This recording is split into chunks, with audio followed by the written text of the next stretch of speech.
Cuando se inició la pandemia, un hombre sabio sin ninguna duda, personaje discutido, discutible, pero fue canciller, ministro de Relaciones Exteriores, secretario de Estado, llaman, de los Estados Unidos de Norteamérica. Él dijo, cuando nadie lo entendía, que la pandemia y su post-tiempo iba a presentar a la humanidad un nuevo escenario, novísimo, con nuevas profesiones, nuevos emprendimientos y sobre todo lo que dijo Henry Kissinger, con la presencia de emprendedoras mujeres. Y está sucediendo. Y va esto a incrementarse y a intensificarse. Les cuento esto porque nosotros, con el auspicio de la Casa Municipal de Quito, de su alcalde, el doctor Santiago Guarderas, tenemos este segmento, Quito Encuentro de Oportunidades, que es fundamentalmente promover a nuestros emprendedores, mujeres u hombres. A continuación, con Jenny Cabascango y una nueva carrera profesional, que significa el estudio de los software, de la inteligencia del nuevo sistema de comunicación y de tecnología, el software. Jenny, gracias por aceptar mi invitación, te doy una cordial bienvenida y cuéntanos un poquito de esto que es un emprendimiento tuyo, jovencita. ¿Cómo están? ¿Cómo les ha ido? Pues muchas gracias por la apertura que nos han dado para poder mostrar la parte de la carrera de desarrollo de software que tenemos en el Instituto Técnico Ecuatoriano. Somos un instituto de educación superior que está ofertando la carrera de desarrollo de software. Entonces, como saben, con esto de la pandemia se ha hecho mucho más evidente el uso de las tecnologías, de las TICs, que suelen decir, ¿no?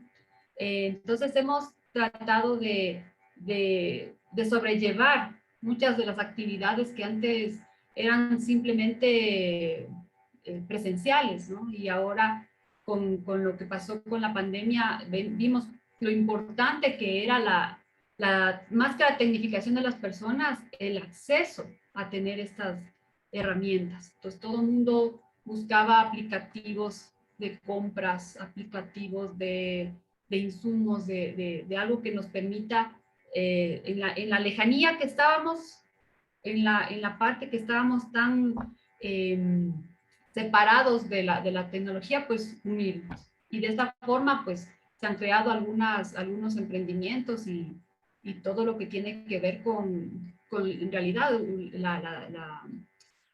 la digitalización de los servicios. Entonces, lo que hace la carrera de desarrollo de software del técnico ecuatoriano, pues es irnos hacia esa demanda del mercado, que tenemos un déficit de desarrolladores de software. Hicimos nosotros un conversatorio acerca de cómo estaba el desarrollo de software en el Ecuador, y tuvimos la oportunidad de contar con grandes profesionales, tanto de la parte académica como de la parte de la parte de la empresa, ¿no? Y claro, nos estaban comentando que el desarrollo de software, o desarrolladores de software en el Ecuador, en los 80s, 90s, eran muy apetecidos los ecuatorianos para las actividades de desarrollo de software. Pero luego vino un declive de esas potencialidades que están ahí. Entonces, el instituto lo que hace es generar que esas habilidades que tienen los jóvenes, los chicos, bueno, no tan jóvenes también, porque tenemos la parte de validación de conocimientos también, en donde se potencian esas habilidades, ¿sí? Para poder cubrir esta demanda. Tenemos que, por ejemplo, en los estudios que realiza el BID, dice que en el 2090, en el 2025 vamos a requerir 1.2 millones de desarrolladores de software, ¿sí? Están así el mercado que está requiriendo este tipo de profesionales, y es ahí donde nosotros estamos para poder formar a nuestros jóvenes ecuatorianos, para que no solo sean parte de la fuerza laboral, ¿no? Sino también emprendan en sus propias empresas de desarrollo de software. Entonces, en ese aspecto es lo que nosotros estamos manejando, lo que tiene que ver la carrera de desarrollo de software. Voy a entrar contigo, Jenny Cabascango, en un tema histórico, porque ya tú lo has tocado. Los ecuatorianos, los jóvenes que tienen oportunidad de la educación, se muestran como personas muy inteligentes, demandadas en cualquier parte del mundo. Voy a retroceder medio siglo, a la década 70, cuando IBM, la famosa mundial, que hoy no sé si exista, creo que sí, inició este proceso de software que era muy exclusivo y excluyente. Muy pocas empresas, muy poca demanda. Y te voy a preguntar, conocíamos con el nombre de programadores. Eran chicos, jóvenes, fundamentalmente hombres, inteligentes, con gran talento abstractivo para las matemáticas, que eran los programadores, ¿no es cierto?, Exactamente. del software. ¿Qué diferencia hay entre esa nomenclatura, el programador, con el técnico en software ahora que ofrece el Instituto Tecnoecuatoriano? Bueno, como muy bien lo dice, el programador es escritura de código y los desarrolladores de software es lo que hacen eso, escribir en código para poder generar ya sea las propias aplicaciones que vemos en las páginas web. Lo que pasa es que ahora hay más herramientas, hay diferentes lenguajes. Antes había como una restricción de lenguajes y en base a esa se han generado muchos más. Entonces, por eso es que a veces dicen, no, si tú ya sabes cierto lenguaje, ya si te viene uno nuevo, simplemente es la misma estructura. ¿Por qué? Porque los algoritmos, tal como se les conoce a estos códigos que uno realiza lo que uno quiere que realice el programa, son las mismas bases, ¿sí? Es como cuando uno quiere ir en un auto. Si uno sabe manejar en automático o en manual, simplemente si de manual va automático, uno sabe las partes básicas del manejo, las leyes de tránsito y tal, y puede continuar. Lo mismo pasa con el software. Yo sé los fundamentos de cómo van, cómo se generan las diferentes estructuras de los programas y puedo seguir generándolo. Entonces, ha habido un gran cambio, eso sí, desde los años 70 acá, porque ya contamos con mejores interfaces. Recordemos que antes era el típico, una pantalla negra en donde solo se ve que escriben y empiezan a salir líneas de código y simplemente el resultado se imprimía o se utilizaban también hasta tarjetas perforadas. Ahora ya es diferente la interfaz que uno tiene en contacto con la persona que está realizando el programa. Uno ya puede ver o simular lo que está tratando de entregar el producto final. Entonces, ha existido un gran cambio. Siguen siendo los programadores, pero ya con más herramientas, con más habilidades, porque antes, como comentaba, debían ser exclusivamente en un tipo de software y en un tipo de lenguaje, perdón.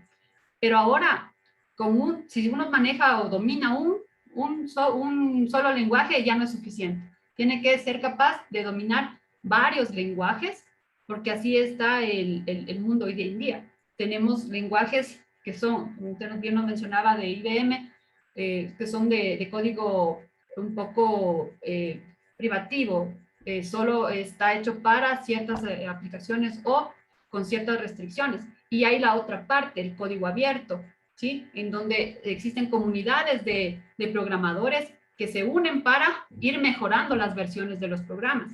Entonces, ahora, en los últimos, o en el cambio que ha habido en estos últimos 50 años, pues, en realidad, la diversidad es lo que ahora prima y un desarrollador no podría decir que no sabe cierto lenguaje, simplemente lo tiene que analizar, lo tiene que estructurar y eso es lo que nosotros tratamos de generar en el instituto, que los estudiantes o los chicos o las personas que se interesan por esta carrera sean capaces de manejar el lenguaje que más se acople a las necesidades de lo que se está tratando de desarrollar.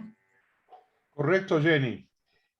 Hay nueva nomenclatura inclusive, ¿no? El algoritmo, como tú bien anotas, es un código que permite, a partir de ese código o algoritmo, iniciar varias soluciones, varios caminos a diferentes problemas que plantea la vida diaria. Ese es un algoritmo.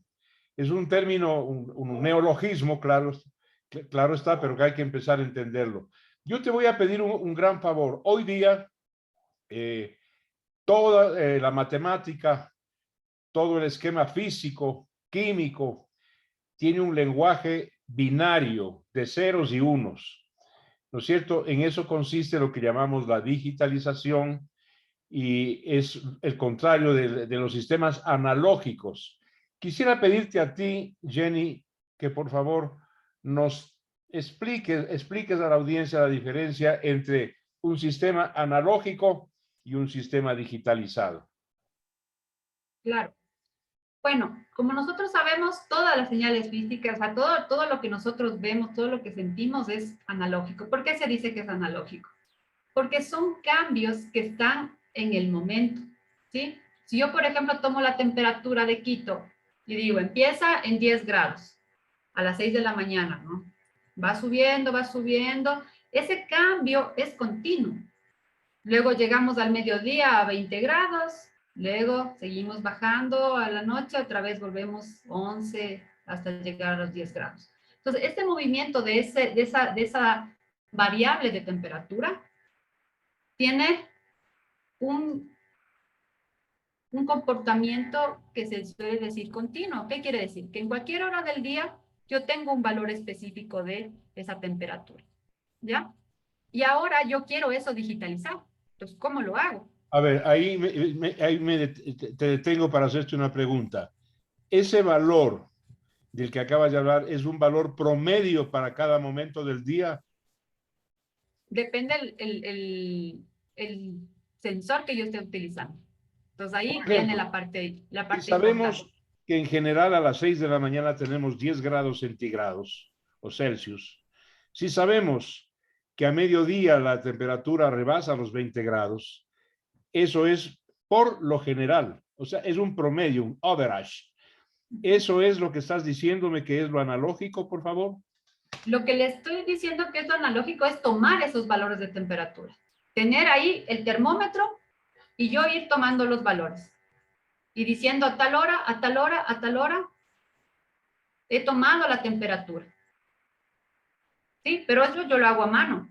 Y esa sensación del cambio de la temperatura es lo que yo voy sintiendo.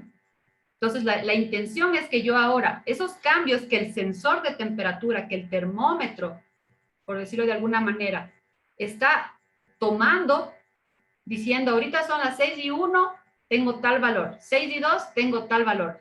Suele hacerse pasos, ¿no? Como usted dice, bien lo dice, promedios. Entonces digo, voy a tomar 6:10, 6:20, 6:30, o quién sabe, de hora en hora.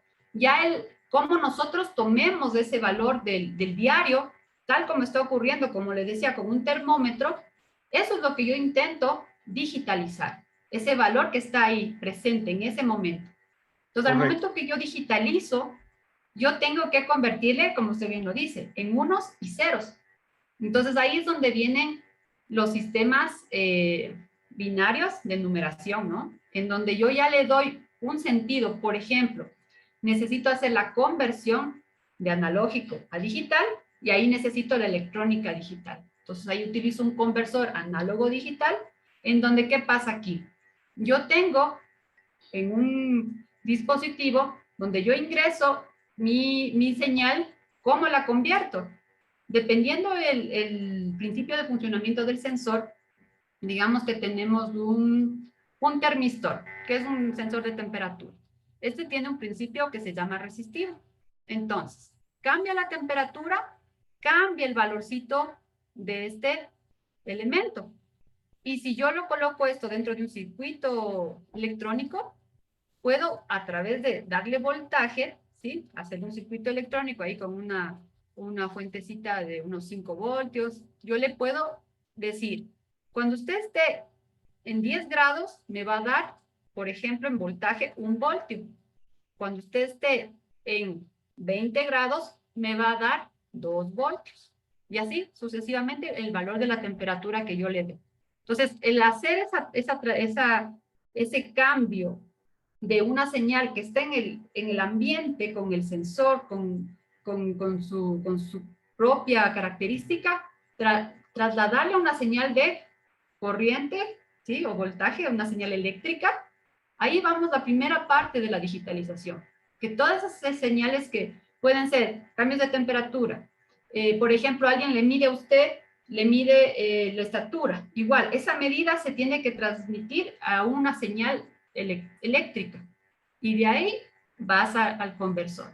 Y el conversor lo único que hace es una comparación en donde tengo una como rejilla, un registro, en donde digo 0 voltios va a corresponder al número 0000000. Si quiero los 10 voltios, tendré que ir ubicando según la división que yo tenga en números binarios, como les comentaba. Entonces, yo tengo que saber la extensión que tiene esta rejilla de números. Entonces, Correcto, generalmente... es esa conversión Uh-huh. de el lenguaje analógico al lenguaje digitalizado. Cada elemento del mundo físico tiene su propio código, su propio algoritmo digital. Eso te hacen ahora, eso te realizan los conversores electrónicos, ¿no es cierto?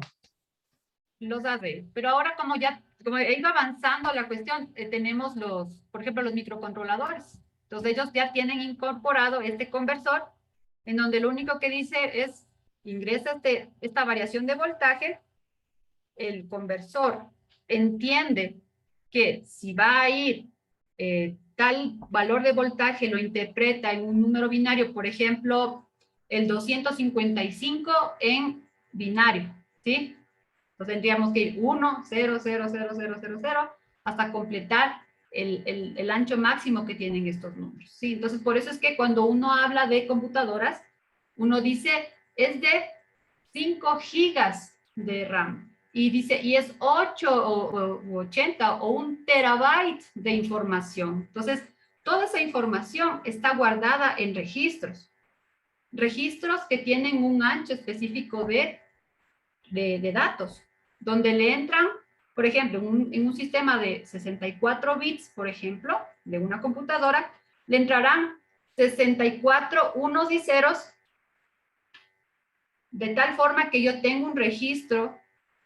Si alguien hace la conversión de binario a decimal, de 2 elevado a la 64, vamos a ver que tenemos millones de registros en donde yo puedo guardar la información, y por eso es que hubo el cambio de los procesadores de 32 bits a 64, porque quedaron cortos.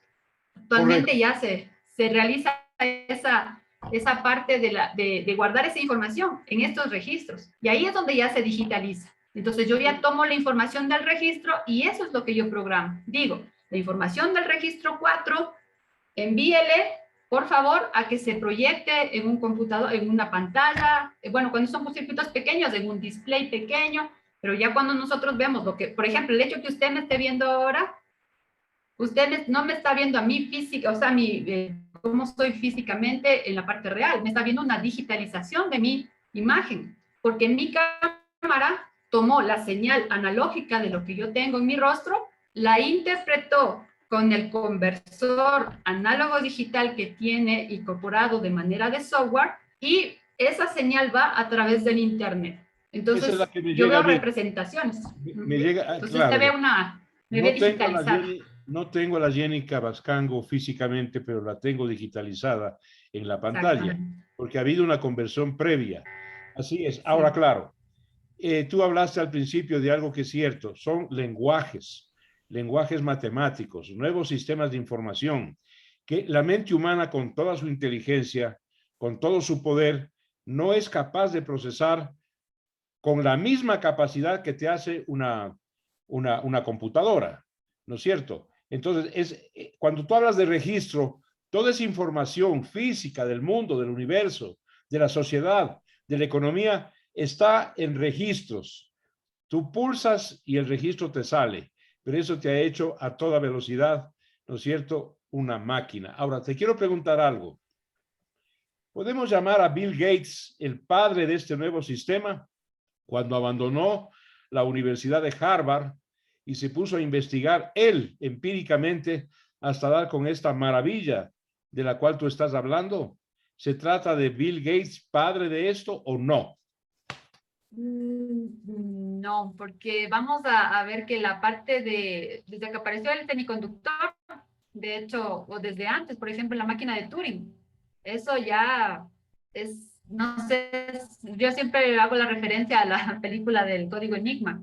O sea, ahí se ve cómo la máquina, ¿sí? Por tratar de descifrar la codificación que tenía la parte de los alemanes, hacen una máquina, físicamente se va moviendo todo y van encontrando la codificación de los mensajes. Entonces, esto la verdad no es de los últimos 50 años, estamos hablando ya desde los años 50, un poco antes del año 30, 40, y con el aparecimiento de la electrónica digital que viene a partir del aparecimiento del semiconductor, ahí es donde se da ese cambio, ¿sí? De ya no utilizar la parte física, por ejemplo, no sé si tiene un poco asociado el término relé, el relé que uno cuando abre la puerta presiona el botón y suena, clic, y abre y le quita el seguro o le pone el seguro.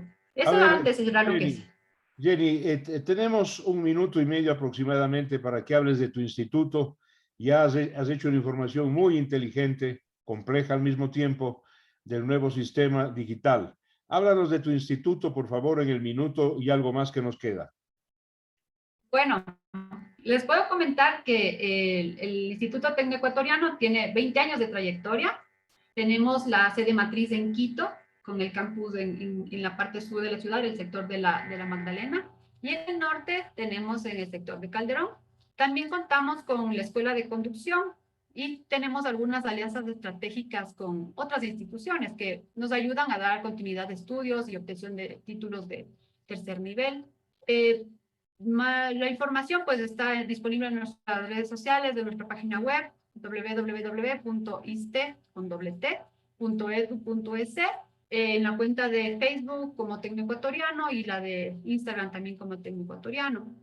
Ofertamos algunas carreras, entre ellas el desarrollo de software, contabilidad, administración, la parte de mecánica automotriz, electromecánica automotriz también, y seguridad e higiene del trabajo, y transporte, gestión del transporte, también damos esas carreras. Entonces tenemos Es decir, una amplia gama.